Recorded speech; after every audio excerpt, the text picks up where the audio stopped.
Welcome, all you multifamily maniacs. I'm Dr. Heath Jones. And I'm Hutch, the marine investor. All right, we got a very exciting show for you today. Today, we're going to be asking the question, how do you use your retirement accounts to invest in multifamily real estate?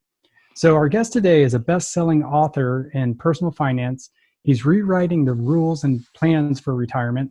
He has written several books, but the most recent is the Qrp book with new 2020 rules. He is a financial mentor and host of the Financial Underdogs podcast. He is an American sensei with a 5th degree black belt who created and founded Yokido, if I'm saying that correctly, which is a blend of martial arts, Aikido, and yoga. That's pretty interesting. He's the creator of Black Belt Wealth, personal mission to free 1 million people from financial bondage. You can find out more about him and how to invest with him on DAMIONLUPO.com. We'd like to welcome Mr. Damion Lupo. Gentlemen, good to see you. Good to see you as well. Thank you for joining us today. We're so excited to dive in retirement accounts and how we could use that to fund multifamily real estate deals. Yeah, really appreciate you joining us today. Yeah, I'm glad to be here. I think there's going to be a lot to do. In fact, given where we're at and the market's going crazy and people kind of paying attention to other things right now, trying to figure out what's up and what's down, I think there might be 1 million people that we can break some shackles on this week. Oh, awesome. Man. Yeah, that's right. And who better to talk about it than the man that wrote the book, right? That's right. Absolutely. So Damion, do you have a favorite real estate quote?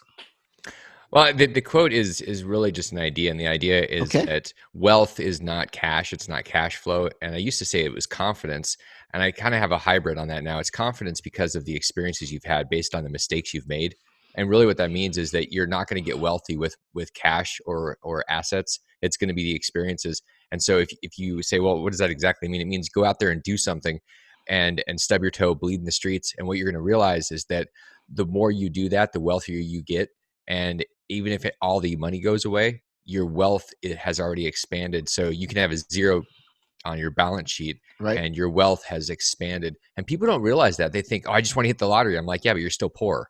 It's because you don't have any experience and you haven't done anything. And they say, well, I'm just going to be a passive investor. And I'm like, you're still poor, even if you have a whole bunch of passive income.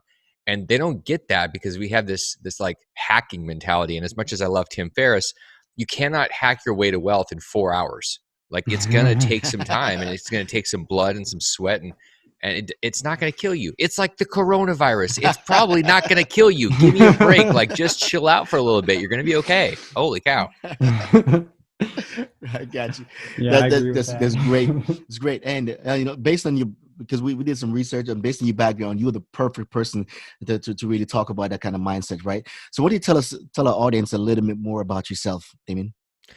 Well, I mean, I'm just the guy that went out there and said, I don't really buy into these rules, meaning like any of the rules that were told to us as a kids. I went and said, well, I don't really want to go to college, so I dropped out. I mean, to be honest, I got thrown out of college.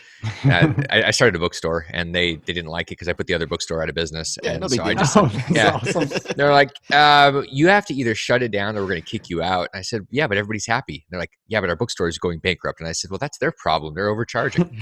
So I just went out and when I left that, I realized I'm not supposed to be doing what conventional wisdom says. And so I went out and started selling some insurance and said, wait, there's way more money in real estate. So let me do some real estate. And after I read one of Kiyosaki's books, his second one, Rich Dad Poor Dad was his second one. The first one is if you want to be rich and happy, don't go to school. So I was like, yeah, that's my book. so I read that and went out and started buying some real estate. And what that turned into was a pretty crazy business over the next 5-6 years with 150 houses, developments, apartments. And I was the smartest man on the planet, call it SMOP. And when I got to that point, my ego took over and I said, well, I'm invincible, 10 feet tall and bulletproof. And at that point, the market collapsed and I went with it. And so my balance sheet went from positive 5 million to negative 5 million in a matter of months. And the biggest problem with that was not losing the money. It was that my entire identity was the money. So my self-worth and net worth were all tangled together. And so losing all the money, a $20 million portfolio, the Ferrari that Will Smith drove around in Bad Boys 2, like I was the man until I was nothing. Wow. And that changed everything. And I had to sit back, take a time out and say, okay, who am I? What am I all about? And what I realized is that I'm a teacher, and I'm not just a teacher that studied some crap in school that I'm going to regurgitate and vomit on you. I literally have been out there and done it. And so teaching from experience, I have an emotional intelligence because my DNA has been rewired from the experience of trauma. And that's what I bring to the equation, the table, when with the different businesses I have, they're all teaching, whether it's retirement accounts or precious metals or financial literacy. It's Right. teaching from the experience. That's what I am today, is a teacher based on experience. So you would call me a mentor, if anything, because I've been through this crap that people are looking to get help with. Yeah, so this is perfect time. So, based on what's been going on in the market in the past couple of weeks, is that like deja vu for you, or what is your take on it? Yeah, it's actually, in a weird way, it's very exciting, because the first time you go through hell, you're like, Right. oh my gosh, it's the end of the world. And it hurts and you're scared. And then the second time you're like, oh, it's the sequel. Like, I've already seen this movie. It's like, you Hell, the remember sequel. it. Yeah, it's like Hell 2, where you're like, all right, well, I'm going to see Hell 3 and 4 and 5 in my lifetime. And one of the great things is, like, I start seeing things, for example, in precious metals. When you see market manipulation, the first time it just looks like really weird. And the second time, which is what we're seeing right now, I see the same thing I saw in 2008, and I go, Right. oh, I remember this. And because I had so much money involved, money is a great way to get emotional, because money is emotional, Yes. and we tie to the energy of it. And so there's a memory, a muscle memory. It's an emotional muscle memory from that experience. And now I'm watching these things and I'm going, oh yeah, I tingle. And so it's an emotional understanding of how everything is working. And so when people go, well, I don't know what to do next, like, what do I do? And I'm like, okay, well, I know where you're going, because I can sense it. It's a weird sense when you go through it. This market is going to crash, and it's going to be a phoenix where it'll come back from the ashes. It's a cycle. And right now there's chaos, because most people are just running, like, they're just running from their glands. They're like a bunch of zombies that are over caffeinated, too many 5-hour energy drinks. Like, it's really kind of crazy. Oh man. Well, so I guess with you being the best-selling author of several financial books, your experience through the first downturn that was experienced a while back, you have a very deep understanding of the financial system, as you were just mentioning. So, what are your thoughts on the current state of the market? Well, here's the reality. We're in an asset bubble of everything. We have been. This bull market that's been going on for a decade has been artificially inflated based on tons and tons of printing from the Federal Reserve and the European Central Bank and all the banks around the world. And they've been trying to keep everything up because politicians want to stay in office. Let's just be honest. Everybody Yeah. wants to keep everything Yeah. going, because very, very wealthy people and politicians maintain status quo if everybody's like fat, dumb, and happy and entertained. And so that's what a lot of cash pushed into the system. It makes everybody feel wealthy because of the wealth factor. If the stock market's up, people feel wealthier. If the stock Yeah. market drops, that's the roller coaster. When you see the green arrow, you're like, yay, it's good. Let's go out to dinner. If you see the red arrow, you're like, screw it. We're having rice and beans. And you're like hunkering down, staring at CNBC, and people are like, it's okay. Everything's going to be fine. Jim Cramer's telling you to buy more, Bye. Yeah, exactly. Like, he's hitting that damn button on his crazy show. Freaking madness. So that's what I'm seeing in this market is kind of just there's a lot of fear, and fear makes people stupid, because emotions go up and intellect goes right down. Wow. That reminds me of one of my favorite quotes. It's the more you know, the less you fear. Yeah. And so, a lot of people the uncertainty and that fear is kind of driving a lot of decision making, whether it's coronavirus or the stock market. Well, and you can also look, the further you look back, the further you can see forward, is a great quote. It's a great way to think. We don't tend to look backwards. One of the problems I have with, quite honestly, most millennials, is they have no clue about reality. Their reality is that every time anything happens, they're a winner, and they don't understand pain because they've never been through it. And they don't look backwards. They're definitely the worst stewards of history. Like, they don't study it. And if you study it, you look back and you're like, okay, well, hey, things have been a lot worse. There's been the Spanish flu. There's been the Depression, and we will go through hard times. And guess what? We'll get through them. Like, it's even when you talk about the coronavirus and people die. Yeah, you know what? 40,000 people die a year driving their cars, and we don't sit in our driveway afraid. I mean, come on, like, give me a break. I love it. I love it. Yeah, but it is definitely obviously a concern, right? So with the uncertainty in the stock market, and a lot of folks, that's where a lot of the wealth is, one, generated and also stored as well, right? What are your recommendation to those folks who have all their money in the current stock market? Well, this is a good time to get really present with what the heck are you invested in, and most people don't have a clue. So to start, it's really asking, okay, what are you invested in and why? And Right. most people say, well, it's a mutual fund, and they go, well, yeah, and then that's it. Like that's the end of the conversation. They don't have any idea what companies. They don't know if the companies are good or bad, or if they're doing anything that matters, or if they're just borrowing a bunch of money and they're a fat pig ready to slaughter. Like they don't know. So the first thing is getting clear, because clarity is where the power starts. And so you get clear on your stuff and you say, okay, if you think you're in a mutual fund and you're diversified, you're like, no, I got 3 mutual funds. I'm super diversified. I'm like, no, you're not. You're in one asset class. You're in paper, and paper is manipulated, and paper is set up to feed the beast. The beast is Wall Street. It's that system. So the question is, what else can you or should you be invested in? And that's where like the hard stuff, where it's real estate, multifamily, precious metals. I'm a big fan of real estate and metals, hard things that you can touch, because it's really hard to manipulate an apartment building. I mean, you can paint it, but okay, that's good. That's a good manipulation for you. And then metals I love because there's no counterparty risk. There's nobody that can screw up an interest rate and make your asset worth less. Like it's still the same ounce of gold right in front of you. So I think it causes us to ask, what is asset allocation? What does that even mean? And what are we actually invested in? I mean, that's the benefit of this right now. When things are falling, we go, oh my gosh, I'm getting poorer. You might just be getting smarter because you're being forced to look at it.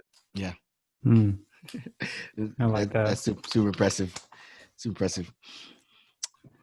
I guess most of the retirement accounts are in the stock market and mutual funds and things like that. So as far as maybe taking what you have in your retirement accounts from kind of the volatility of the market and putting it into something else, precious metals or real estate, what are the mechanisms that you have for that? And this may be a silly question, but what's the difference between a Qrp and then an Eqrp? What makes it enhanced? So basically, there are options with retirement accounts. As you said, most people by default, they have a 401k, and that's where most people start. They start with a 401k, 457, 403b. These are all different types of qualified plans. A TSP, thrift savings plan, it's a federal government thing. These are all QRPs. Qualified retirement plan just means it's a tax shelter. It's part of the tax code that says there are tax benefits. So an EQRP, the Enhanced Qualified Retirement Plan, is a unique thing that only we do, that allows you to have control of your retirement money in a checkbook where your money is protected from liability, from vultures. I mean, there are people that are already suing Princess for the coronavirus. So if you don't think you're going to get sued and you're, at some point, then you're crazy if you're in America. Like, this is the land of opportunity and lawsuits. So, or maybe it's lawsuits from opportunity from lawsuits. I don't know. Anyways, the point is that there's options to be able to have control of it. And the EQRP gives you that power to be able to invest. All sorts of retirement accounts, these QRPs, qualified plans, do give you access to tax benefits, but they don't give you control and they don't give you protection. And a lot of people get stuck because they have employees. So they're like, well, I don't really have any options. I have to have a 401k with stocks. And I'm like, no, you don't. An EQRP allows you to have employees and buy things like real estate, buy precious metals, buy loans, almost anything you can think of, you can have inside of a retirement account. And in fact, there's ways to do it where it's tax-free forever, not just growing tax-free, but distributing, pulling the money out tax-free, because there's a Roth EQRP. So, okay. I mean, really what this comes down to is paying taxes is a choice. You guys remember when our president famously was debating Hillary and she said, he doesn't pay taxes. That's why he doesn't want to do his return and show it. And he's like, that's because I'm smart. Yeah, I remember watching that very specifically. No, and my friends, they play that clip when they do presentations and it cracks me up. And I'm like, yeah, you know what? The tax code is set up. Anybody listening to this can change their tax rate. If you change your facts, you can change your tax. That's what Tom Wheelwright says. Great quote. And that, I mean, it's the tax code is there. It's not like, ooh, it's in a black box, you can't get to it. You literally just have to say, okay, I'm going to use it. And one of the things that people do is they play tax advisor, or they do their own taxes and they go, I can do this. My dad used to do his tax forms, his returns with a pencil. And I was like, Dad, why don't you have an accountant? He's like, oh, I got this. And I'm like, well, that's pretty stupid when I looked at it in retrospect. But people just, they're like, they're cheap. And when you're cheap, you're going to get dumb advice because it's the advice in your head. And how much do you know about taxes? I teach a lot of accountants about retirement stuff because it's a nuanced part of the tax code. There's like 70,000 pages of tax code. Nobody knows all of that. Nobody. Like, I don't care who you are. And so you got to have a team around this stuff. And the reason you have a team is because you're going to spend way less on them than you are on taxes. And it's just, I mean, that's just math. Like, so the reason that businesses go and spend millions of dollars with lobbyists in Washington, D.C. is because they get billions of dollars in subsidies. It's a pretty good return. Like J. Paul Getty talked about this. Best return you're ever going to make is in political influence. And and what that results in is a lot of tax benefits that you get written for you. So just think about that. This tax code is written by the wealthy. Why not use it for yourself? It's there. Yeah, I've it's something else I've heard that I've really glommed onto myself because I was the same way. I've growing up in my stages, I've always sort of taken it one chunk at a time, and I was always like, oh, I'll learn taxes one day. You know, I TurboTax. I just fill in boxes, you know, and it's easy. And then it got to the point where it's like, now I have the family, I have kids, I need to be a little bit more wise with where the money is being taxed, how it's being taxed, what I'm paying in taxes, how I could reduce that so that I could better provide for my family. So, yeah, I completely agree. And there's, just to be clear, this is not, hey, I'm just going to hire people and abdicate responsibility.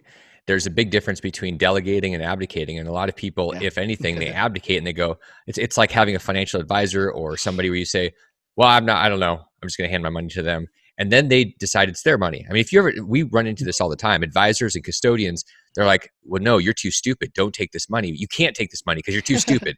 And this is the attitude of the industry. And so what you have to do is you have to say, okay, first off, it's my damn money and I'm going to take responsibility for it. No, it's not yours. And I'm going to take total responsibility for it. So I'm going to learn about it. And it doesn't mean you're going to become an expert in taxes. It means you do things like read Tom Wheelwright's book, Tax-Free Wealth. Super smart book. The guy's brilliant. And it doesn't take that long. You spend a few hours reading this book and now you have something to talk about with your freaking accountant. Otherwise you're like, I don't know. I mean, that's the end of your contribution. I don't know. So at least start with something and then have a team. And then that's really what everybody needs to be doing, not becoming a tax attorney or an accountant, but get the basic language and a core understanding so that you're not just, otherwise the number is 70%. You guys, that's the number that we're going to give away in our lifetime to the government's taxes. Oh, wow. 70% or zero if you play a different game. And it is a game. I mean, let's be honest. It's just a big game. It's like Robert Kiyosaki's cash flow game. Play the game, understand how the rules work, and then you can start applying it to your life. Right. And so for the Eqrp, is that something that people can just go out and find custodians for, or is that something that you specialize in? Yeah, good question. The Eqrp is where you get to be your own custodian. So basically, a custodian and a trustee are one and the same. So the person that is in charge gets to be you, which is a totally different experience. Any IRA that most people, if they have some type of control, have an IRA, self-directed IRA, very common. Okay. The problem is there's a custodian, and that custodian's a big pain in the butt. And even if they're not a pain in the butt, they're going to be a pain in the butt. Like it's PIA is their system. And so you just have to say, okay, well, do I want to have somebody else in control and a pain in my butt forever? Or do I want to be in control? Eqrp lets you be the driver. You're not in the damn trunk of your car. Like you're in the driver's seat and you decide where it goes. You put the assets in the car. At best, if you have a custodian or if you have a financial advisor, you might be in the back seat, but you're likely in the trunk in the dark. So just think of it that way. Like, do you want to drive or do you want to be in the dark, bouncing around, wondering what's going on? Because you're going off a cliff if you're in the back, if you're in the trunk. It's just how it is. So say I have my 401k, or say I had one with a previous company that now isn't being contributed to, or I have a Roth IRA with a financial advisor who's the custodian. How does it work? Do I just walk into his office and say, cash me out, I'm putting it all in an Eqrp? And he's like, oh, okay, we'll cut you a check, and then you get your check.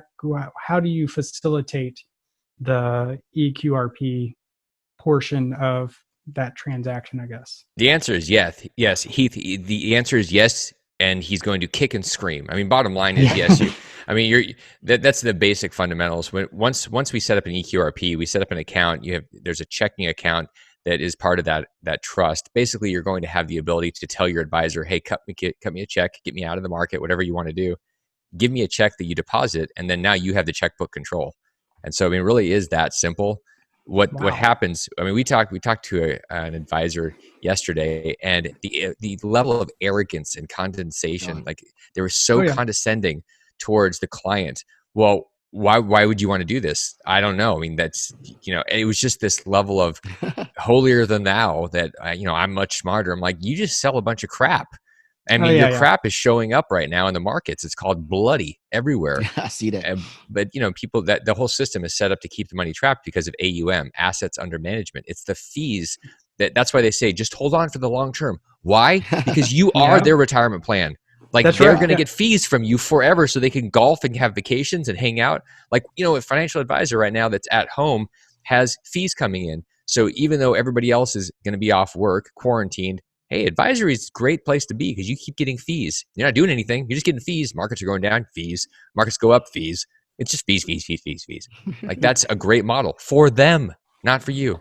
Coming from someone who I cashed out my Roth IRA, it was something that we had my wife and I, both of ours, we were contributing a little bit over the time of our first 7 years of our marriage. And then we got interested in real estate. So I went and completely cashed it out, and I didn't have to pay any taxes on it just simply because we took it out at a loss. There was it wasn't making any money. And it's because every year when we'd go meet with our financial planner, we're like, all right, how's everything going? Because, it's all matrix code to me. I have to say that I'm a little uninformed when it comes to mutual funds. I was one of the people who was just like, oh, it's in mutual funds. I got a bunch of them.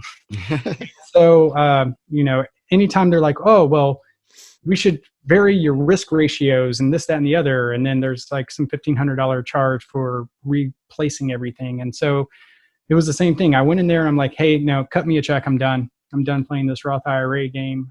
As of right now, I want to start buying real estate, and the condescension, the stick around for the long term. And it was a 30-minute conversation of me convincing him, no, I understand what you're telling me. Cut me my check. It's almost as hard to get out of there as it is getting out of a timeshare presentation. I mean, it is brutal. That's right. Yeah. I love it. They will let you go. They're like, no, but we need to have somebody else with bigger boobs come and talk to you because maybe they'll convince you. You're like, man, just give me my check, like, and unlock the door. Like they'll lock you down. And you're like, I've had people that literally spent months, and then they go, they just won't give it to me. And you're like, what happened? Well, I just gave up. I'm like, come on. But that's what they do. And then they punch you around, and somebody gets worn out, so they give you somebody else. Well, there's only one you, so you just get worn out, and they will literally drag you. We've had people that we were helping them transfer funds, and like with E-Trade and Edward Jones is probably the worst. And I say it because that's my opinion. And you know what? This isn't slander. This is my damn experience being on the phone, waiting for 2 hours, literally 2 hours. Client wasn't on the phone. We were on the phone waiting, sitting there, twiddling our thumbs because they put you on hold in a queue and just hope that you'll go away. And then sometimes they'll just hang up on you. 2 hours we sat there, and they finally got on the phone. We're like, yeah, give us the damn check. And like, it's like we're not going away.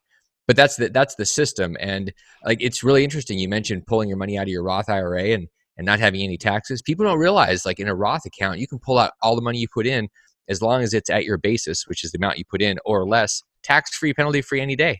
And yeah, absolutely. I mean, the Roth is one of the coolest secret weapons in finance that exists. And most people are like, what? A Roth? Wow. So Roth really it's one of those tools that was set up. Interesting fact, in the 90s when this came into play, it was there's a guy named William Roth, the senator from Delaware, and they put this thing in, and all of a sudden, guess what? Congress had a surplus of taxable money. They're like, oh, we're so smart. I'm like, you're not smart. You guys just kicked the can. Here's what happened. When everybody converted money from deferred, like normal 401ks and IRAs, to Roth, all that money became taxable when they converted it. So all this new tax revenue came in, and everybody thought they were smart. So they had budget surpluses in the 90s, and they said, oh, good. No, not good. Because all that money now was never going to be taxed again. instead of those 401ks growing over the next 20, 30 years and then being taxed in 2020 and 2030, there's no tax coming in right now. It's 2020. There's no tax revenue coming in. So they screwed everybody in the future so that they could say, we're brilliant today. That's why we had why we had a surplus in the 90s. It was because of the freaking Roth. So just understand, Congress is not your friend. The opposite of what the bill says is what's happening. So if it says the Secure Act, it's the Insecurity Act. Like, that's what happens. Oh, wow. I love it. Yeah. I love So this Eqrp, it sounds like a pretty new thing, right? Yes, the Eqrp is a package that around a concept that's been around for 47 years. 47 years. That doesn't sound very new. It's not new. People go, I've never heard of this. It's brand new. And I'm like, yeah, it's not brand new. I mean, basically the tax code is sitting there. ERISA back in the early 70s was formed 401ks and IRAs. And then they basically just sat there and people kept putting mutual funds into them. And over the years, it's evolved. And what we did is over the last 10 years, we formed the Eqrp into a form that people could actually use for things other than stocks, bonds, mutual funds, all that junk. So it's new-ish. If you talk about, tens of thousands of people that have been doing it for a decade, I guess it's new. Got you. So been around for what, 46 years now, almost 50 years. Yeah, almost 50 years. That is crazy. So what is are you the only company doing Eqrp? Because Eqrp is it's our DNA. It's a patented, trademarked process and unique. Everything about it is unique. So lots of people say, well, we have the same thing, and no, you don't. I mean, a firm that has a self-directed IRA is not an Eqrp. A firm that's a solo 401k provider, that's a generic thing. That is not unique. There's solo 401k is the same across the board. An Eqrp is unique, and there's only one company that does it, the Eqrp company. I mean, how much simpler does it get, Right. And you wrote a book. and I wrote the book. And there's a lot of great books. There are better books on retirement stuff than mine. I mean, I can scroll off. The difference is mine's actually readable. Like, you can buzz through it. And it was written, it's like Kiyosaki and I talk about this when we're teaching and stuff. And he'll say, look, I'm a best-selling author. I'm not a best-writing author. There are smarter people by far than me in this space. But he wrote it, and that was the goal, to make a book that people could actually read and they would do something with. I don't care about being the smartest guy. I am not the smartest guy. There are other attorneys and accountants out there and professionals that are much smarter and have way more technical books that nobody will ever read. Like, that is good for them, and they can pat themselves on their backs in their continuing education course when they go, look at my new fancy technical book. That is not what I was doing. The Qrp book is for people to read and actually do something and take control and have freedom in their life. Gotcha. So we talk about several different terms. We talk about the IRA, the self-directed IRA, and the Eqrp.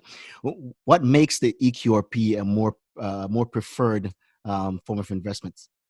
The Eqrp gives you actual control, and it protects your assets from getting sued and losing them. It allows you, so not only do you have a checkbook with your money, you're protected in case some knucklehead decides to trip over their own shoes, right, and sue you because they happen to be 50 feet from your house, or you run into them, you drive over their dog or something. And the other thing too is as you're growing, whether you have full-time or part-time employees, an Eqrp adapts for that. And no other plan does that. It doesn't work. Like any other plan, say for a solo 401k, does not work with an employee. Even a part-time employee doesn't work. It blows up. An IRA, you don't have control. And here's the deal. If you're doing real estate, you're going to get screwed because of UBIT tax. We haven't even talked about that. That was actually one of my next questions, is that reading the book and hearing you speak, you bring up the UBIT tax a lot. And so I was going to have you dive into what that is for our listeners. Yeah, so the UBIT tax is unrelated business income tax. And basically what this is, Congress years ago said, hey, if you're going to use a tax shelter to go buy things with leverage or an active business, we're going to charge you a tax because it's not fair that you're going out there and operating, doing things where you're not paying taxes and Jimmy Joe next door with Jimmy John sandwich shop is paying taxes. We don't like that. So they tried to level the playing field. The problem is in 1980, the developers came in and they said, well, actually, we need a lot of money from the pensions and these 401ks, and so we don't want them getting screwed. So they changed the code so there's an exemption. Basically, the Eqrp 401ks can invest in real estate that has debt, and they don't have this tax, this UBIT tax, whereas the IRAs got left holding the bag, and they do pay the tax. So the IRAs are going to pay 37% tax on these profits. It's brutal. Wow. Yeah. So when I first got into real estate, I went to a big conference, and one of the biggest thing they talk about was how you can move your money over to a solo 401k. I was intrigued by that. So learning about QRP is definitely a change in not a change in my paradigm, and it's absolutely beneficial. But being that it's it's such a preferred way of moving your money or controlling your retirement funds. It should be pretty expensive, right? It is expensive if you don't do it because you're going to pay a bunch of taxes. So it's funny because I hear people and sometimes the funniest one is there's this goofy company that has an app and they're trying to tell people, hey, we can have your retirement stuff done with an app. And I was like, great. If you want to have an advisor that's a bot, then by all means go there. I mean, it's the adage that you get what you pay for. And the most expensive advice is the free advice. And not buying something, guess what? You're going to spend 70% of your money on taxes. So when you go and you decide what you're going to do, I have people go, well, I had somebody talk to me and they said, well, I want to set up an LLC. And I said, okay. And they said, what do you think I should do? And I said, well, honestly, if I'm going to have somebody set it up and you're starting out, I'd have a guy named Garrett Sutton. He's an asset protection guy. He's one of the Rich Dad advisors. I happen to know him. I teach with him, and he's a smart guy. And this is what he does. It's like us. All we do is the Eqrp. So he's a specialist, and he charges $700, $800, $900 for an LLC. And she goes, well, I went online and I can get it cheaper. I'm like, I know you can. It's like $150, $200. I was like, so you're going to get what you pay for. And so if that's what you want, if you want to be the attorney, go for it. Like, and there's LegalZoom and there's all these things. Yeah. It's just a question of, do you want to do everything yourself? Because who are you, an investor or are you a pretend attorney? And people forget which hat they're supposed to be wearing. You're the investor. Hello. Do not do everything. You're not wearing 15 hats. Like, that's the dumbest thing that you can do as an investor, because you're gonna make mistakes. You want a team. Investing in business is a team sport. If you don't get this, hear it. It's a team sport. Your job is to be the dumbest one there with a lot of smart people around you. I mean, if you're the smartest one there, you're in trouble. I did that. It's called you're losing your ass. Like, it's gonna happen. Because you can't know everything and you're in an echo chamber. It's like being on a Facebook feed. Whatever you search for is what you see. And you don't see anything outside of that. It's like, oh, I must be right. You're not right. You're in a freaking echo chamber.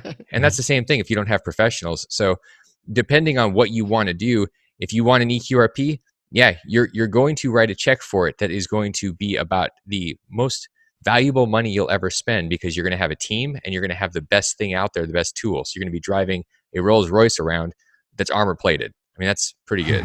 Yeah. Nice. I like that. Armor-plated So Rolls-Royce. I had a quick question. So you mentioned TSPs earlier. So if you're military like Hutch or a federal employee like me, we have our TSPs, which is a thrift savings plan. Are you able to move that TSP into Eqrp? And if so, how does that work? Like, how does continual contributions to the TSP and the matching that the government does, the match that the government does, how does that factor into being? Does it all get moved, or do you just move one chunk at a time? What are the intricacies of turning a TSP into an Eqrp?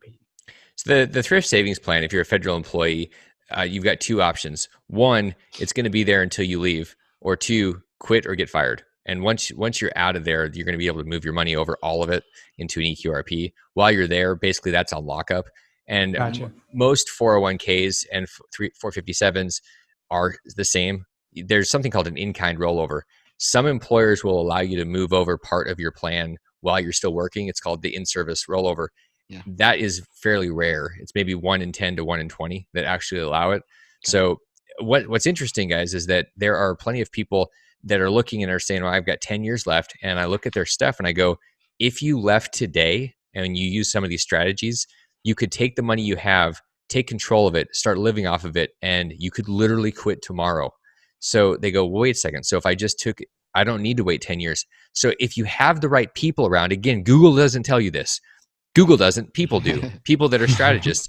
You could literally, I've had people that quit 5 and 10 years early because they didn't even realize what resources were sitting there and they didn't have a plan for them. They're like, well, I got $1 million in my retirement account, but I got 10 more years because I'm only 50. I was like, yeah, but what if you convert that money, you leave, you convert it to Roth, and guess what? You are now free for the rest of your life with some financial education. And they went, holy mackerel, I just bought 10 years of my life. I mean, I talk about this where the people came in and they had an IRA, and we converted their IRA to an Eqrp, and it saved them $20,000 in tax from UBIT. It was like a 15-minute call, which is better than Geico and their 15-minute call. But this 15-minute call could save you 10 years of your life. I mean, how much is that worth to buy 10 years? That's priceless. Priceless. It's your life. So just, you think about that. People go, well, yeah, but Google says that I can do this on my own. I'm like, all right, so good luck. I hope you get those 10 years. What in the world is wrong with you? Like, we need to think about our priorities and what we're spending money on, and how arrogant we're being. My problem back in the late 2000s was my ego was driving that ship off a cliff. And it was because of the arrogance. I thought I was the smartest person. I was the smartest person. Big problem. Not that smart. And so, being the smartest person around, I didn't hear anybody tell me, look, you're dumb. I just said, oh, I know all the answers. I did not have all the answers. That's why I lost all that money. I didn't know what I didn't know. And nobody was there to say, hey, dumb, look in the mirror. You're an idiot. And maybe look at this. And if we don't have that, nobody needs to berate you or belittle you. Right. But sometimes they do. Sometimes they need to just slap the crap out of you and give you a clue. And I think that's the thing that people need. They need a dose of reality. It's like right now we're getting a dose of reality of what an asset bubble looks like. Yeah. Because when things come down, they come down really fast. The bigger they get puffed up. I mean, really fast. And when you see the Dow drop 2,000 points in a day, and this is happening day after day, it's because it's been puffed up so much, and people go, well, that's crazy. It shouldn't happen. Make it stop. And they'd say, Fed, please print money. And they print money, and this bleeding stops for like 5 minutes. It's because this thing is so puffed up, and most of our lives are so puffed up because of the arrogance and ego, and we're just not willing to be adults. It's like toddlers running the show. It's crazy. So definitely take time to educate yourself, especially about your financial future. That's the best investment you're ever going to make, guys. I mean, we all know this. Well, okay, let me say this. A few of us know this. Most of the people in the population don't know this. When people ask me, what should I invest in? I say you. And they say, what does that mean? I'm like, go to a seminar, read a book, join a meetup, start a meetup, get a mentor, find somebody, invest in yourself, invest in the right team members. One of the reasons that you buy advice from very smart people that are specialists is because you're investing in your own education. If you go to Google, good luck, because you're not investing in anything except chaos, and it'll tell you whatever you want to hear. It's unbelievable. I'm like, there's an attorney telling people that this is it. And I'm like, but that's the opposite of truth. Like, he's literally saying the opposite of the tax code. So Google will tell you whatever you want it to tell you. I mean, just think about that for a second. It doesn't tell you the truth. It tells you whatever you want to hear. That's scary. So if you want to get general truth bombs right there. If you want to get general information, go see Google. If you want to get specific information about your future, speak to a specialist. Yeah, and if you want the truth, I mean, Google will give you specific information that'll take you off a cliff.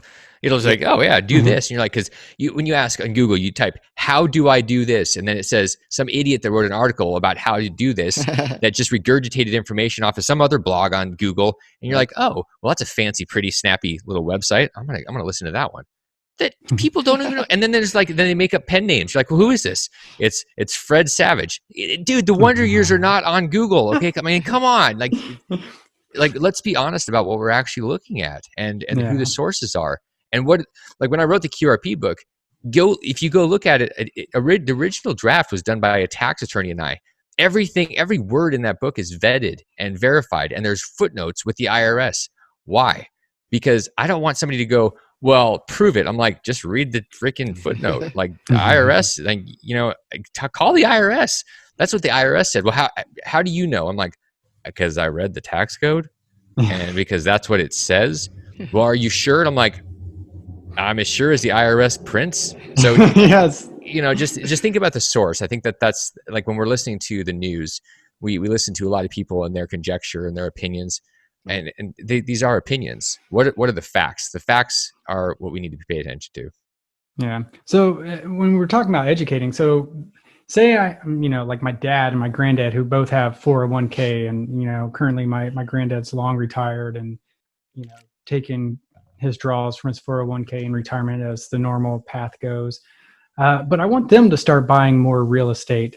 How should I go about educating them about the benefits of moving to a EQRP? Or what would you say to someone who feels it's safer to keep their money in a 401k and not take control of it? I would say that they're smoking crack. Grandparents smoking crack. I wouldn't. Dad, put down the crack pipe, get your 401k check, and come do an EQRP. That'll go over like a lead balloon. I know, right? Especially with my dad. My dad's old school. I mean, this is what people will do. They'll go, well, that's crazy. That's terrifying. I remember talking to my dad before he passed away, and he would say, when are you going back to college? And I'm like, Dad, why would I do that? And he's like, well, that's where the security is. That's where your pension is. I'm like, Dad, I got 150 houses. He's like, I don't really understand what you're doing, but when are you going back to college? I'm like, Dad, I've got a pension. It's called a bunch of doors. And granted, I blew it all up and I lost, that portfolio, but I didn't lose the experience. And what he never had was the experience and any wisdom. He just had a lot of information about what he thought the stock market was going to do for him. And so educating people is two things. One, it's bite-sized nuggets. Two, it's modeling.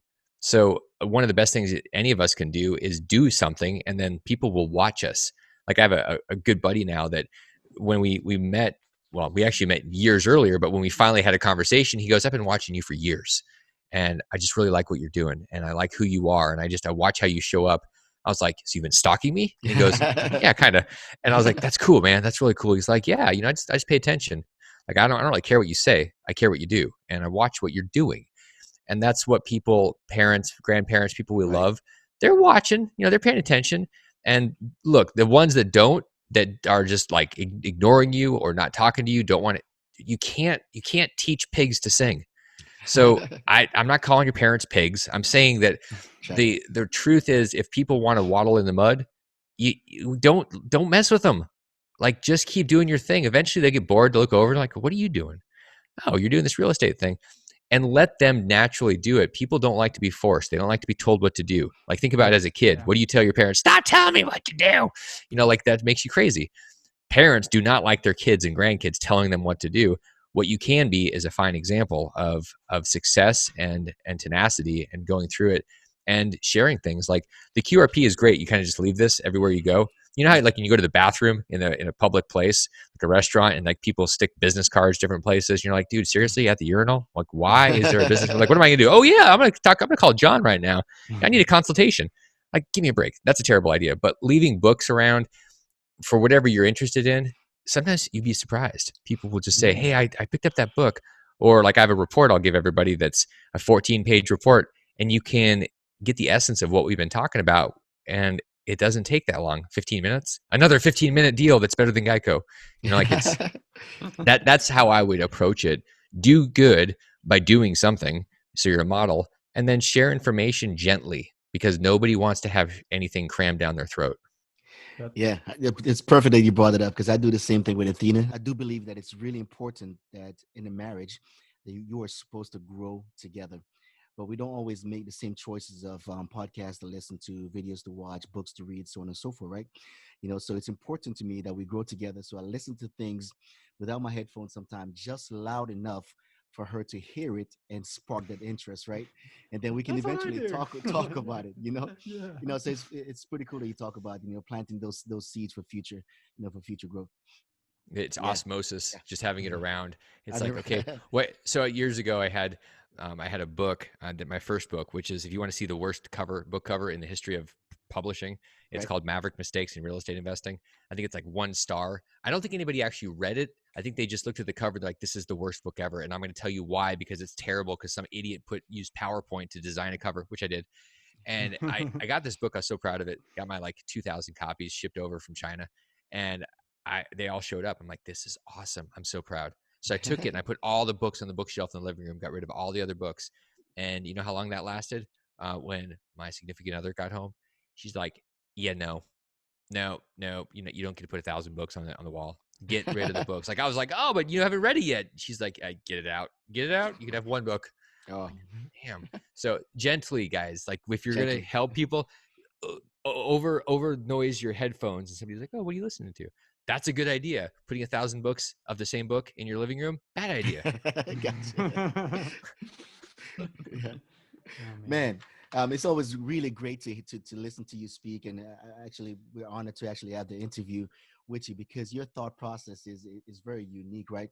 It's not always business. You're always adding value to people outside of just preaching Eqrp. You want to see people grow on several different level. You know, I had the luxury of. I'm going to be super honest with you. I didn't watch all of it, but a decade by design. That was a beautiful video that you presented with helping people to grow. Right. I actually I've still pulled up on my website to finish watching it. But it's beautiful the way you think about things and the way you give back to people to making their life better. I really appreciate that. I appreciate you saying that. Yeah. It's kind of funny because I think about the last however many minutes we've been talking, and it feels like the EQRP almost had to be pulled out, like we had to like get forced into the conversation because it's really obvious when I listen to a lot of podcasts and things, and you can tell when somebody is sitting there trying to pitch you something, trying to sell something, Right. and we all have something of value that we're able to share, we're able to sell, we're able to trade with people, and it's funny to me when I listen to somebody and they go right into their thing. It's like, yeah, man, but tell me, who are you and what are you all Right. about? And I don't really just care about your thing because then you're just a commodity. Like that's I think we're all much more than a commodity. And when I hear the That's right. commodity, it turns me off. And I think that probably turns most people off because I mean, shoot, Google's good for commodities, but it's Yeah. not good for humanity. Right. That's right. Oh man. That's right. Well, we spent a lot of time getting to know things. Now we're going to get to know you a little better with our focus round. So focus is an acronym. F stands for fun, and O opportunity. U C for communication. U for understanding. S for success. So we'll go ahead and get started. All right, Mr. Damien, what do you do for fun? For fun, and for a long time at the martial arts, I created Yokido, and so that's been the essence of fun for me. It was traveling until we had basically a quarantine. But what I do for fun is engage people with teaching. I get a lot Right. of value. I love the creation process. It's Nice. to me, it's art. So when you see a painter that gets lost in their art, when I'm writing or doing the peak life, the life by design, decade by design, building that stuff is so fun. And I think that the point of our lives is to find things where we get lost in them, where time Right. disappears, and where there is no clock. There's we all of a sudden notice that the sun has been down for hours, but we're not sure how many. When you're in that space, that's what teaching is to me. And so it goes beyond fun. Yeah. It's like it's why I'm here. And I think I hope everybody finds that is truly my hope, that not only do you find it, but you open up space to be able to live in that most of the time. That's right. Oh man. So, what was one opportunity that was a game changer for you? Opportunity. When a buddy of mine in 1999 came to me and he said, "Hey, I've got a deal," and I was selling insurance, and I had a path to make $1 million a year selling insurance. And I Right. thought, no, you know what? Insurance is too small. And which is good. Most people are like, "Are you crazy? $1 million a year? What is wrong with you?" I'm like, "Well, I was like 20 years old. That's the problem." But so it million didn't seem like that much. And the opportunity was he gave me this deal and I said, "Yeah, I'm in." And it was the opportunity to take action. He just opened a door and I went through it, took Nice. a cash advance out of my credit card for $6,000 and bought a house. And then I learned how to fall off a roof and get high from paint and flood the house, electrocute myself. Like I learned all these things and I survived. The opportunity was in front of me. Most of us have opportunities every day. Like Dolph DeRoos, old real estate mentor of mine, used to say, the opportunity of a lifetime comes around about every week. And the Wow. question is, what do we do with it? And that was an opportunity I had. And it turned into hundreds of houses and teaching and becoming a multimillionaire and becoming a negative multimillionaire and like all that stuff. So that was one of the triggers. I mean, getting thrown out of school for the bookstore was a pretty big opportunity too. And Yeah. you'll notice that I look at the mistakes or the big bloody noses as the big opportunities. Oh yeah. That first house I got killed on. I ended up having a guy that just got out of Leavenworth and military, like federal prison, Yeah. and he Oh was wow. my tenant, and he started growing marijuana before it was legal in the backyard. Like, and he's giving me cash. I'm like, I feel like I was like money laundering. I'm like, this is crazy. It could have gone to jail probably, and those were all opportunities because I was in action. We are meant to be in action, not to be sitting idle. That's right. Excellent. So, man, this has been great. I just love this. All right. C is for communication. What is the most important communication tip you'd like to share with us? Candor.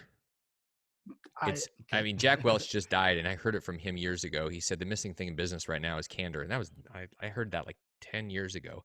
I heard him speak. It was right. I think it was the week that Steve Jobs died, and I remember him saying that and thinking, okay, what does that mean? It means we're just not willing to tell the truth out loud, and we can be kind about it. Sometimes it's not kind. People's feelings get hurt, and instead of being honest, which is the best, bravest thing that we can do for somebody else, we tend to say the thing that makes everybody feel good. It's like kumbaya, and we don't understand brevity. So my answer, one word, candor. Sometimes I'm brief and sometimes I'm not. We tend to just drone on and on. It's like, what are you saying?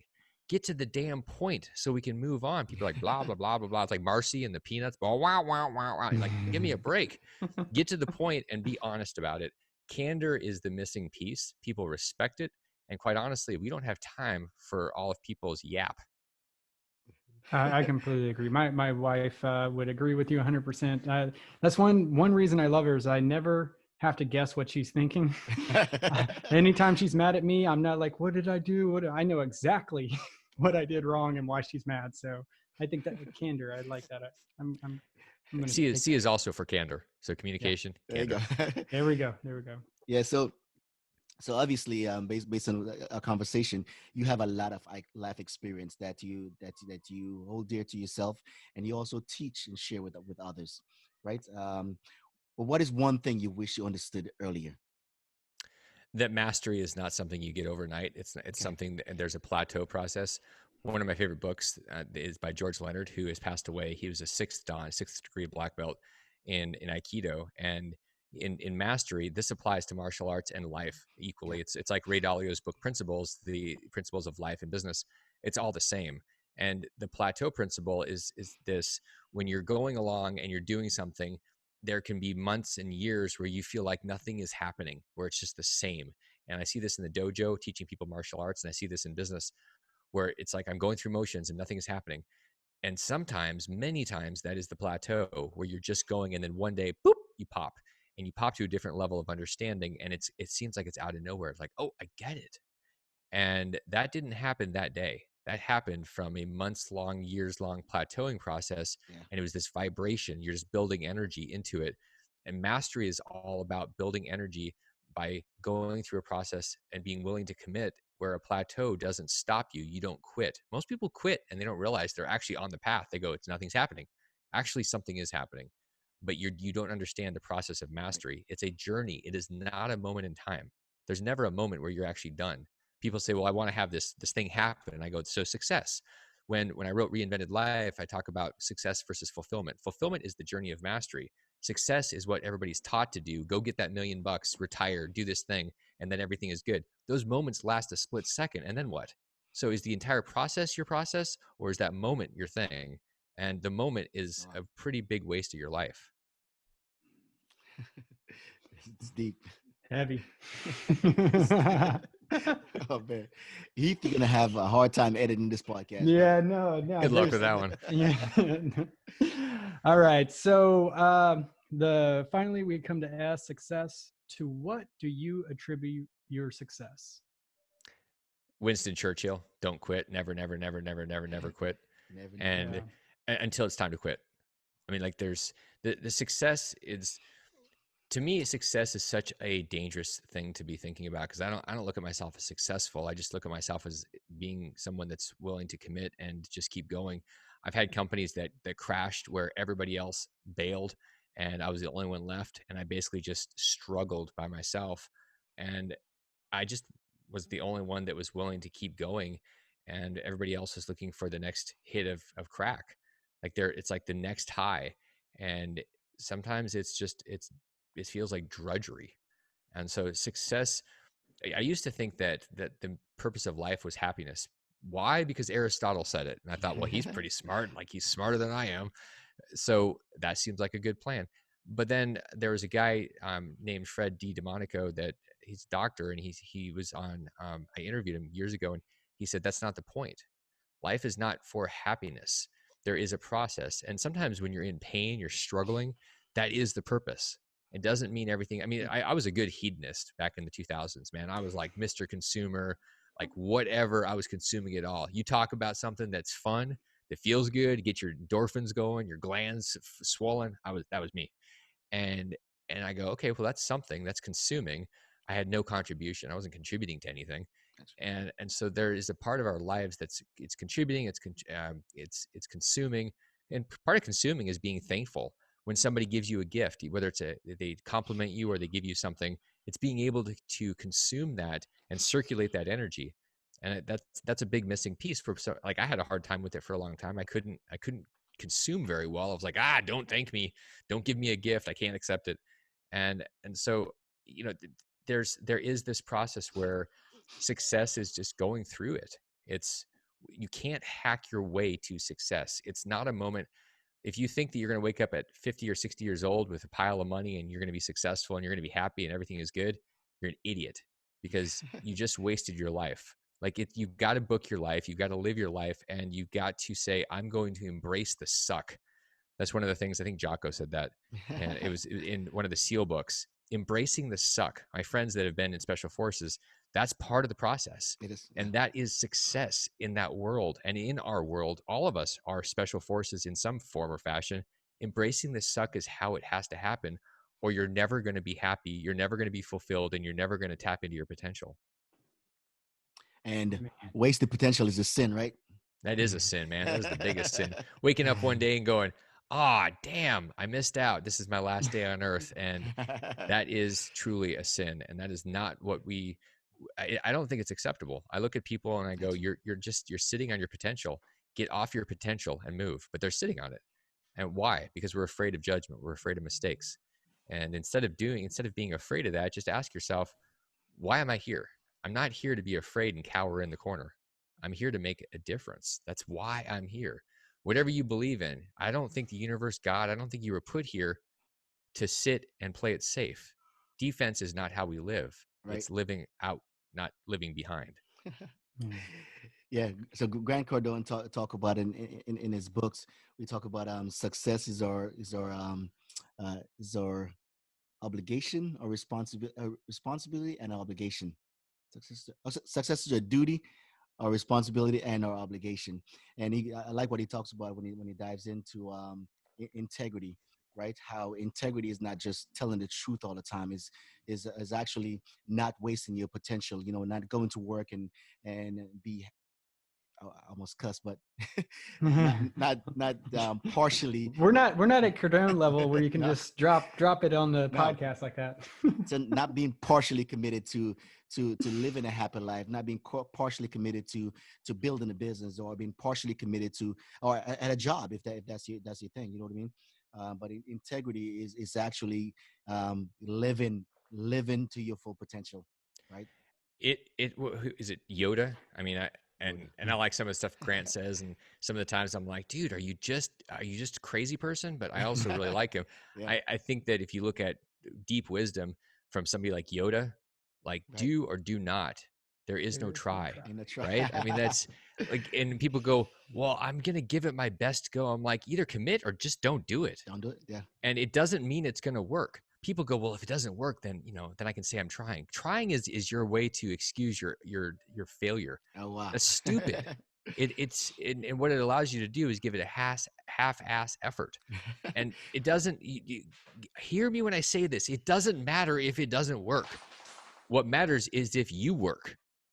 That is the key. You've got to work and you've got to commit with whatever you're doing, whether it's your family, your kids, your work, your business, your investing. Commit.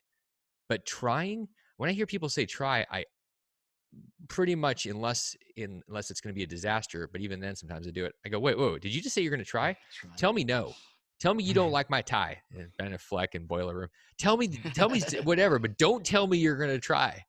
Because it's nonsense, and it's you just giving yourself an excuse. And I just don't want to have a conversation with you. One of the things I say all the time is, I have rules around business and investing. One of my rules is that if you're not self-responsible, you do not get to be in my world. You don't get to be a client. You don't get to be a friend. You don't get to be a business partner.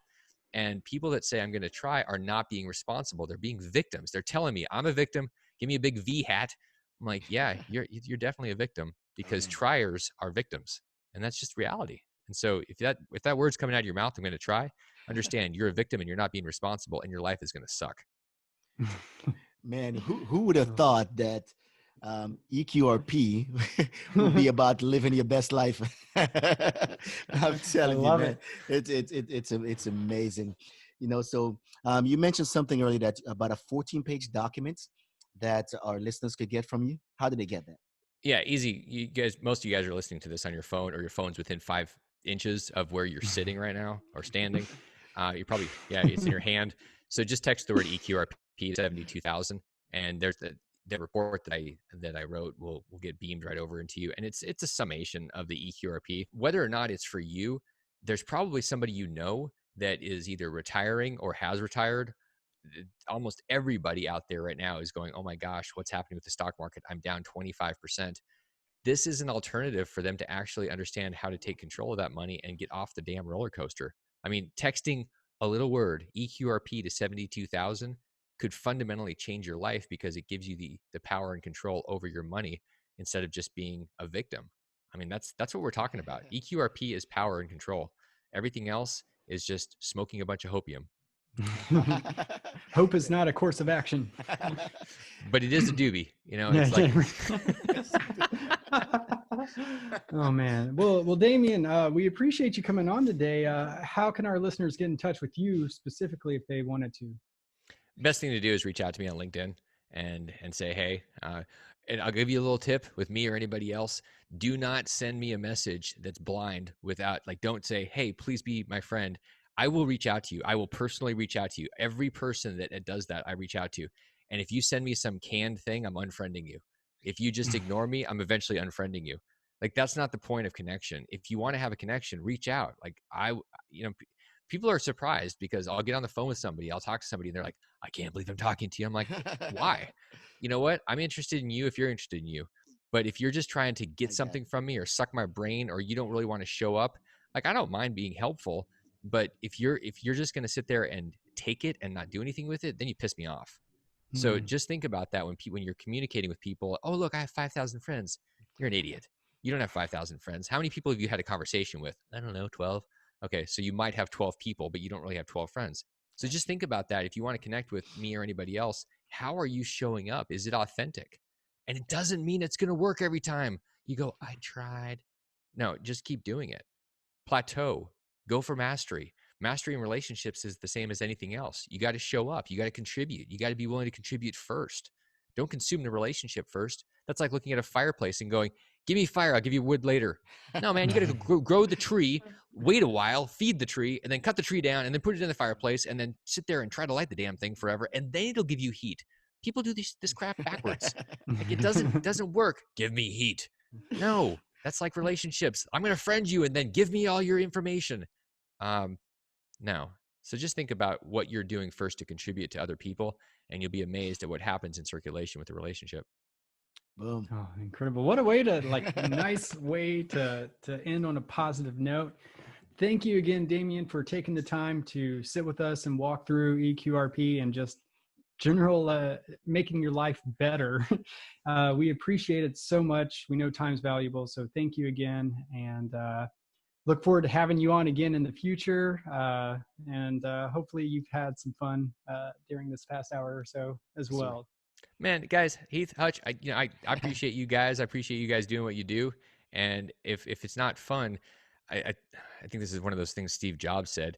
If it's not fun for too many days in a row, think about doing something else, because life is too short. Right. You know, like when my dad got really sick, we had our last conversation, and I like sharing the story because I think it's impactful for people to really think and take inventory of their life.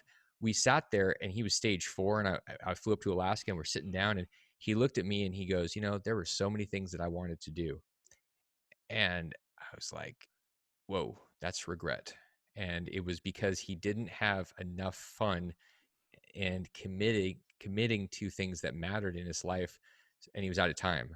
And we tend to not commit, and we're not having fun. One of my clients recently reached out to me, and it was like my birthday a week later, and he said, "What are you doing?" I said, "I'm working. I'm thinking about canceling a trip." He goes, "Dude, you got to go eat more ice cream." And I was like, "What?" And he said, "Yeah, man, eat more ice cream." I'm like, "All right." So I booked my ticket and I flew and I went down there. It turned out to be a total disaster and a blessing. And it was because I booked it. I booked my life. And I had moments of fun in that process of having a disastrous trip. Right. So we've got to book it and just think about it. Am I having fun? Am I stressed out all the time? Why? Because I'm making a lot of money? Wrong answer. You're on the wrong path. If you're stressed out and making a lot of money and that is your life, wrong path. I promise. It's wrong path. Got you. Oh man, All right, well, Damian, really appreciate you. yep. Appreciate you guys. So thank you guys for listening as well. I am Dr. Heath Jones. And I'm Hutch, the Marine Investor, out.